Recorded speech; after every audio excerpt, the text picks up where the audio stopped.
welcome to another episode of Tiny Nest. I'm Kiva. And I'm Jake. This series is following our tiny house project from the early stages through to completion and beyond. This episode shows how we installed our door. So this is our door that we got in. We had to special order it. It's a fiberglass mahogany grain half-light door. And this is what it looks like when it comes. And then this is what it looks like after we've painted it blue.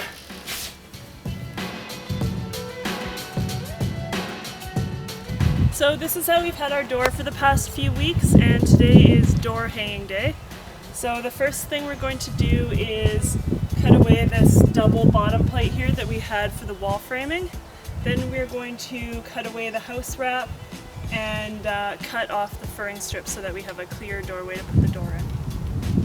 Alright, I just taped the house wrap flaps out of the way so we've got a clean area to work in. And I'm going to use my reciprocating saw with a wood blade on it to cut out this double bottom plate. And we made sure while we were putting up the walls not to put any fasteners through here down into either the trailer or the plywood or anything, because that would make this part difficult. We just want this to come out easily.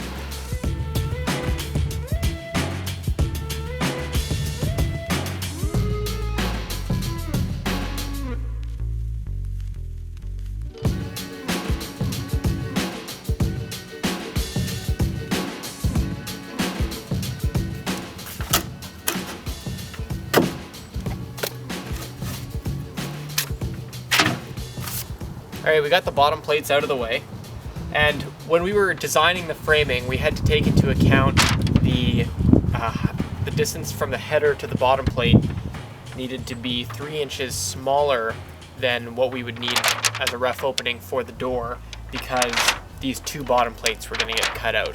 So whether you have a single bottom plate or a double bottom plate like this, you have to account for that. So we've done that, so now that we've got it cut out, we've got the right size of opening. And I'm just going to cut out this vapor barrier, clean it up, and we'll get ready to put in a sill pan. If you watched our vapor barrier and subfloor installation video, you would have seen how we used that black acoustical sealant. And there's a bunch of it that's, because it was on the vapor barrier, has gotten onto the plywood here. So I'm actually going to sand this and clean this surface up a bit before we carry on. Alright, I'm just going to cut the house wrap back now, pretty much the same way we did around the window openings. And I'm going to cut these furring strips out of the way to clean up the space.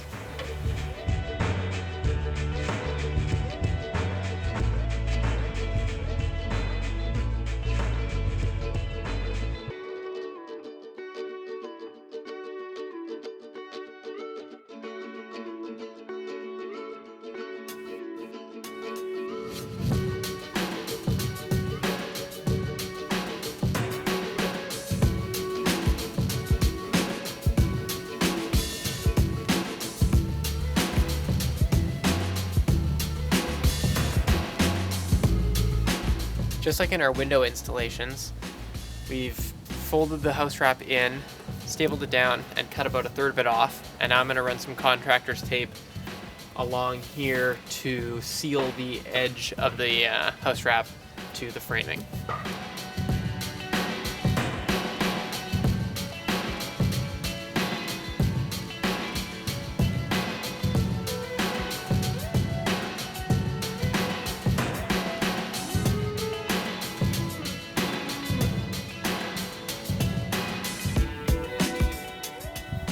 So after test fitting the door, we encountered a few problems. When we ordered the door, we added up all the measurements from the outside surface of the exterior siding to the inside surface of the interior siding and made the jamb that width.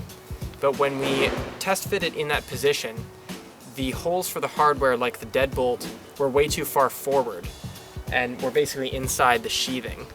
And it has to do with the fact that it's an outside swing door. The door is very far forward in the jamb.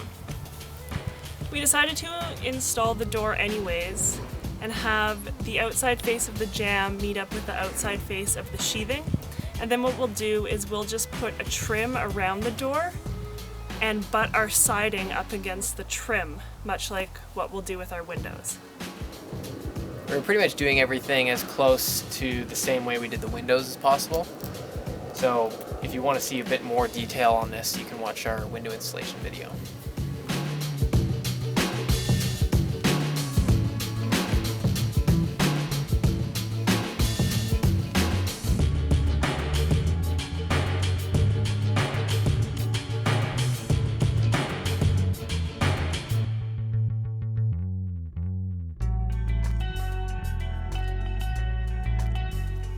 Okay, I think it's ready to go. We're gonna put the caulking down on top of that, put the door on, and then put more flashing on the outside, the same way we did the windows. So we just finished another dry fit of the door and we're pretty much ready to go. A couple things that we did to prepare for putting the door in, because we're putting it in on a trailer, we're up off the ground, we don't really have the option to install it from the outside going in. So we've laid it down inside the tiny house, and what we did is we measured the jamb, put a couple marks right down on the floor, and then placed the door so that when we tip it up, it will be exactly in the position that we need it to be. And we've also put a couple screws at the top of the jamb to prevent the door from going all the way through the doorway when we prop it up. Here's inside along the top, and here's the screws that we put in to act as stoppers, and we put them in so that when we brought the door up and it rested on them, the door would be at the right depth in the rough opening. Here we go, almost a whole tube of the caulking, 3 huge beads. Seems to be the standard from pretty much all the installation videos I've seen, is 3 huge beads, a little extra in the corners, and go up a good amount on the sides. So now we're ready to tip the door in onto this mess to seal it up, and then work on hanging it. How's it for? Looks pretty good. Looks good.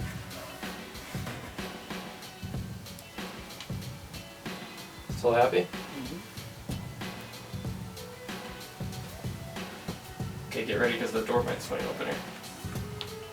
So how is it like? Side to side? Crowd-wise, on the bottom. The very bottom, it needs to come out. Okay. Towards me. Okay. Oh. On the inside. More. More. More. Okay.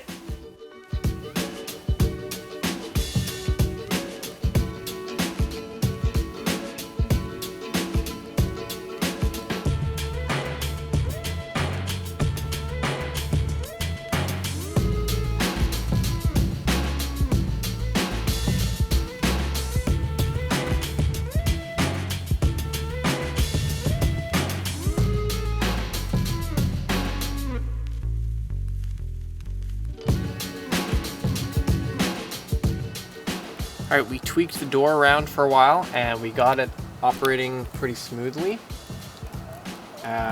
We employed a couple of tricks to help us out. We showed you those nails we screwed into the top of the jamb so that it wouldn't fall out of the house. That worked pretty well to keep it in place. And then we found that it was sliding around in the caulking a lot. So when we were trying to put one edge in a certain way, the bottom was sliding out. So we put these screws down just into the subfloor. Basically, we pushed it to where we wanted it and then put screws tight against it so that it wouldn't fall back in, which is what it was tending to do. And then we unscrewed, before we even lifted it up, we had unscrewed one of the screws in each of the jambs, each of the hinges.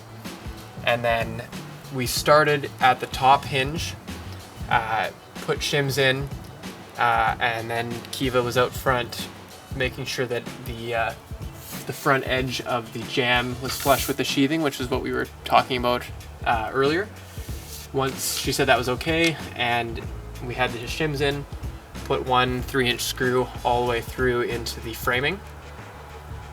Then we found, which is what commonly happens, is that the door needed to be adjusted, the bottom hinge out, to make it operate properly.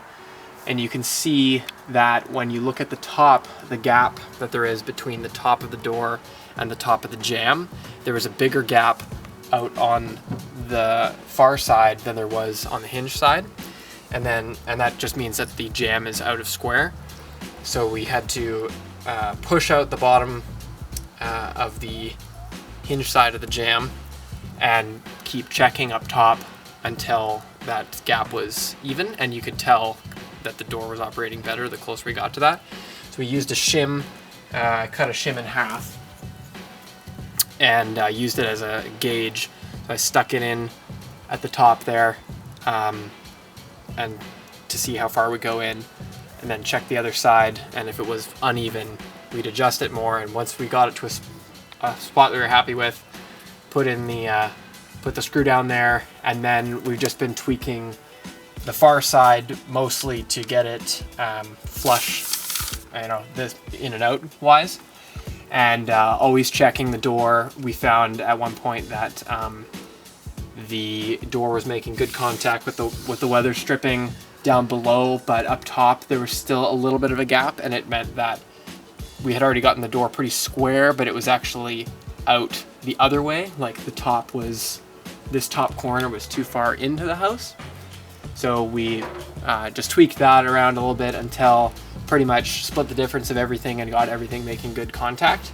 And the last spot is the center, sort of where the deadbolt is going to go.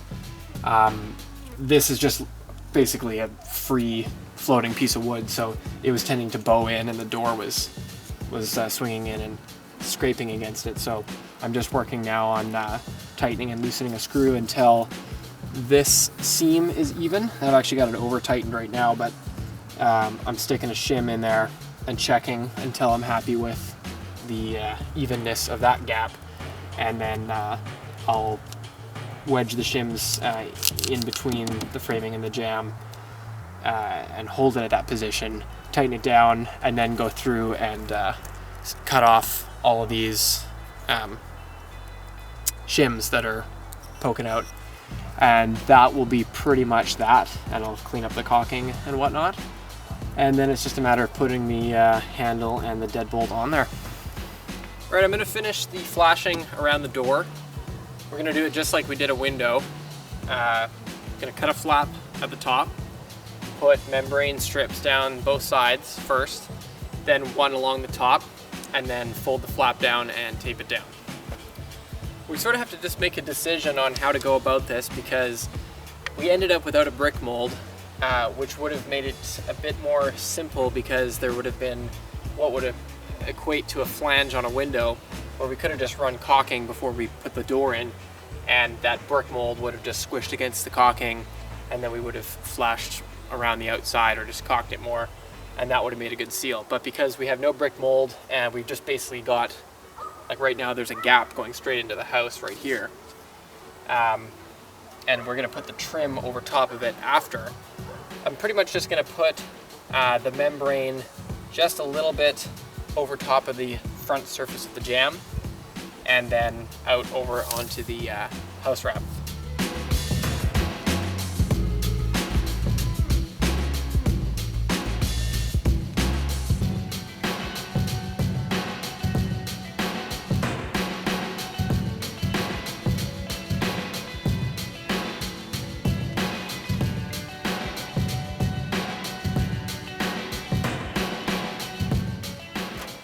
This stuff can be tricky. I ended up with a couple of ugly creases because I was focusing too much on the edge and not flattening it down. And then of course things get out of whack and I get a big bubble there. So to get it really nice and flat, you've got to be pushing the entirety of the surface down all at the same time.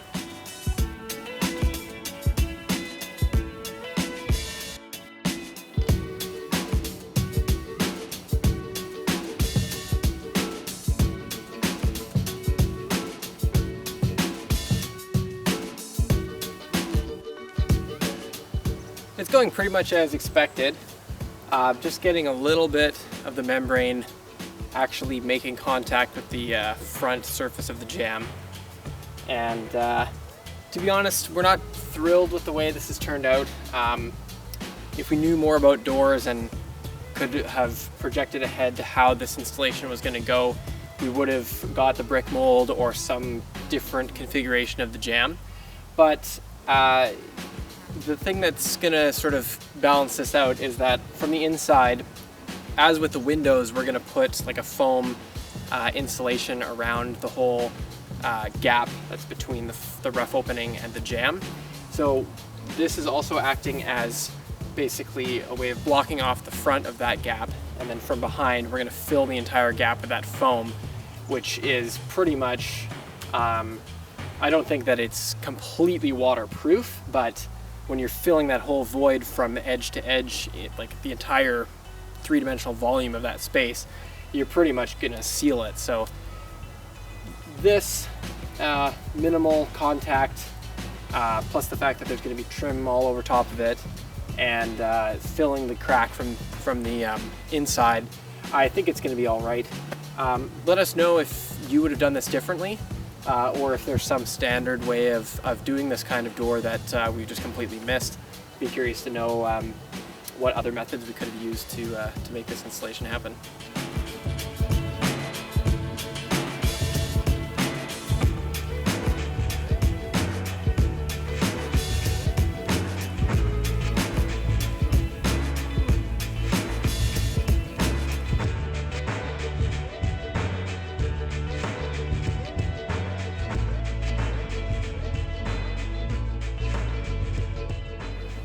All right, that's that. The door is flashed as good as we can make it. As you can see, we just did the exact same thing as the windows, basically. And the trim piece that's going to go on the top will be angled to help kick water away. But yeah, only time will tell if we've done a good enough job sealing it all the way around for water. And another thing worth mentioning is that when we considered all the elements for the design, including the fact that the door will swing out, you may be thinking that, you know, we're going to get soaked when we're standing in front of the door, but we're planning on having some kind of awning or sheltered area out front, but we just didn't want to build it onto the house because that would increase the overall width of the structure. One last thing I'm going to do is just add a final bead of caulking where the door meets the sill. I can see where it's all squished from those huge beads that I put down before we put the door on, so I'm confident that that point of contact is sealed. But I'm just going to put one last bead right along the outermost edge of that point of contact. I just spent a little time tweaking the frame ever so slightly so that it closes and seals just that much better. I noticed a very slight gap if we shined light in from the outside on the weather stripping on the top, and I also noticed that the flange around the hardware here, if I held the handle in and closed it, I could hear it clicking against this portion of the mechanism.